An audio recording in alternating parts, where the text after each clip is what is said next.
욥기 3장부터 14장까지가 욥과 세 친구들의 1차 논쟁이었다면 오늘 15장부터 21장까지는 2차 논쟁이라고 할 수가 있습니다.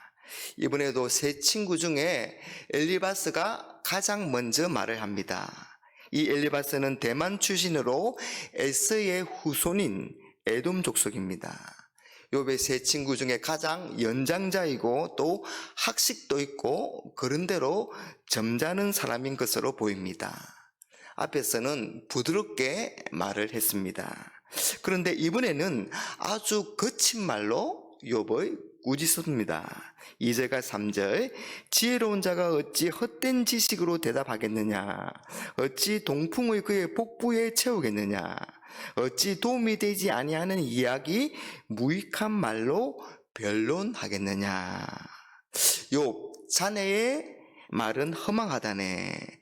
자네의 말은 사막에서 불어오는 뜨거운 동풍 같다네. 바람이 뜨거워서 불쾌할 뿐더러 불기는 불지만 비를 가져다 주지 못해 아무런 도움이 되지 못하는 허풍과 같이 자네의 말은 헛되고 쓸모없으며 아무에게도 도움이 되지 않는다네. 엘리바스는 욥의 말을 허풍과 같은 허망한 말이라고 합니다. 그리고 욥을 하나님 앞에 아주 불경스럽게 보았습니다. 4절과 5절, 참으로 내가 하나님을 경외하는 일을 그만두어 하나님 앞에 묵도하기를 그치게 하는구나. 내 제약이 내 입을 가르치나니 내가 간사한 자의 해를 좋아하는구나. 욥, 정말 너야말로 하나님을 두려워하는 마음도 내던져버리고 하나님 앞에서 뉘우치며 기도하는 일조차도 팽개쳐 버리는구나. 내 죄가 내 입을 부추겨서 그 혀로 간사한 말만 골라서 하는구나. 하나님을 향하여 따지듯 하는 태도를 보이는 욥을 불경건하다고 공격합니다. 무엇보다도 엘리바스가 가장 문제를 삼는 것은 하나님께 대꾸하고 주장하는 욥의 태도입니다. 12절 13절, 어찌하여 내 마음에 불만스러워하며 내 눈을 번뜩거리며 내 영이 하나님께 분노를 터뜨리며 내 입을 놀리느냐. 욥, 자네 좀 진정하게나. 자네 눈은 분노로 가득하다네. 하나님께 학까지 내니 그런 말을 했어야 되겠는가. 엘리바스가 생각할 때 인간은 무조건 하나님 앞에서 잠잠해야 하고 따져서는 안 된다고 생각한 것입니다. 왜냐하면 그 당시 두루 통용되던 인과응보, 즉 선을 행하면 선의 결과가, 악을 행하면 악의 결과가 반드시 따른다는 그 사실을 욥에게도 그대로 적용했기 때문입니다. 선인은 보상을, 악인은 벌을 받을 수밖에 없다는 논리입니다. 엘리바스는 이런 대원칙이 한치의 오차도 없이 이 세상에 척척 작동한다고 확신했기에 재앙을 당한 욥이 자신의 결백을 주장하는 것을 용납할 수가 없었습니다. 그래서 욥이 반드시 자신의 죄악을 하나님께 바른대로 말하고 용서를 빌어야만 하고 그게 욥의 살 길이라고 생각한 것입니다. 그러나 여러분, 엘리바스의 잘못은 바로 여기에 있습니다. 죄가 없는 사람도 고난을 받을 수 있고 악인도 형통할 수 있다는 사실입니다. 하나님이 그 해를 악인과 선인에게 비추시며 비를 어려운 자와 불의한 자에게 내려주신다는 것을 진지하게 생각하지 않았습니다. 사실 우리도 엘리바스와 같은 입장을 택할 때가 참 많습니다. 실제로 그렇습니다. 그런데 욥은 그렇지 않았습니다. 욥은 하나님 앞에 직면하고 있습니다. 욥은 자신이 당한 일을 자신의 신앙의 지식으로는 도저히 이해하지 못하겠다고 토로한 것입니다. 여러분, 우리의 삶의 어려움과 절망 앞에 우리가 섰을 때 그것을 하나님께 돌리는 것은 믿음이 없는 행위이기도 하지만 한편으로는 믿음이 좋은 행위이기도 합니다. 왜냐하면 하나님을 놓지 않고 마지막까지 하나님을 붙잡고 하나님께 묻고 있기 때문입니다.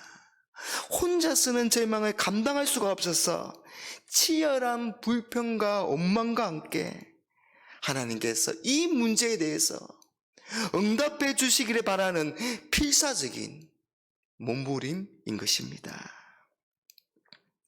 친구들의 말에 의하면 욥은 하나님께 갈 필요가 없습니다.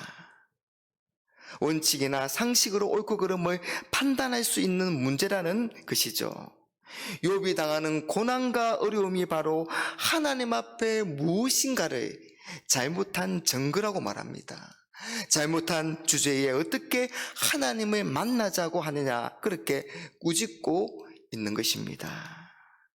욥은 친구들의 그런 말을 자신도 잘 알고 있지만은 그런 말로는 자신의 문제가 도저히 해결되지 않는다고 말을 하고 있는 것입니다. 그래서 친구들이 말하는 그런 법칙 말고 그런 법칙을 지고 계시는 이 세상의 주권자 되시고 주인 되시는 그 하나님께 자신이 나아가서 직접 묻겠다는 거죠. 주인이신 하나님께는 답이 있을 것이라고 믿는 것입니다. 그래서 하나님의 필사적으로 붙잡는 것입니다. 하나님, 제가 지금 이 자리에 있는 것을 하나님께서 모르신다면 그건 말이 되지 않습니다. 욥은 지금 그렇게 말하고 있는 겁니다. 여러분, 야곱이 형 에서의 문제 때문에 야복 강가에서 밤을 맞도록 고민하고 또 그렇게 하다가 하나님의 천사와 씨름하게 됩니다. 그 천사가 이제 그만하고자 그렇게 할 때에 야곱은 그를 놓아주지 않았습니다. 그리고 복을 요구하죠. 그럴 때 그 천사가 내 이름이 무엇이냐 그렇게 묻자 야곱입니다. 천사는 앞으로 너 이름을 야곱이라 하지 말고 이스라엘이라고 하라. 그리고 네가 하나님과 사람과 겨루어서 이겼다. 그렇게 말을 합니다. 여러분, 야곱이 이긴 게 도대체 무엇일까요? 그건 야곱이 하나님을 만나는 일에 이겼고 하나님께 복을 받아내는 일에 이긴 것입니다. 하나님 외에는 다른 것으로 답이 없다는 것을 알고 하나님께 답을 얻기까지 하나님께 해결해야 하기 때문에 하나님을 끝까지 붙잡은 것입니다. 그곳의 이름을 버니에 하나님의 얼굴이라고 불렀습니다. 욥이 그곳에서 하나님을 대면하여 보았다는 뜻이죠. 여러분, 사실 하나님은 우리에게 욥과 같은 태도를 원하십니다. 무조건적이고 인격이 없는 그런 복종이 아니라 싸우고 부딪히고 변론하면서 하나님 앞에 나오는 그런 진실한 대면을 원하시는 것입니다. 여러분, 다른 길은 없습니다. 이게 하나님 외에는 다른 길이 없다는 말의 진정한 표현이 될 것입니다. 여러분, 때로는 우리의 불평과 원망이 우리를 포기하지 아니하시는 하나님의 손길임을 기억하시기를 바랍니다. 그러므로 우리는 하나님을 찾고 구하고 하나님께 기도해야 할 것입니다. 기도하고 고민하고 또 질문하십시오. 그래서 우리의 잘잘못의 문제를 넘어서서 일하시는 그런 측량할 수 없는 하나님의 크신 일하심을 경험하게 되는 우리 모두가 되시기를 주님의 이름으로 축복합니다.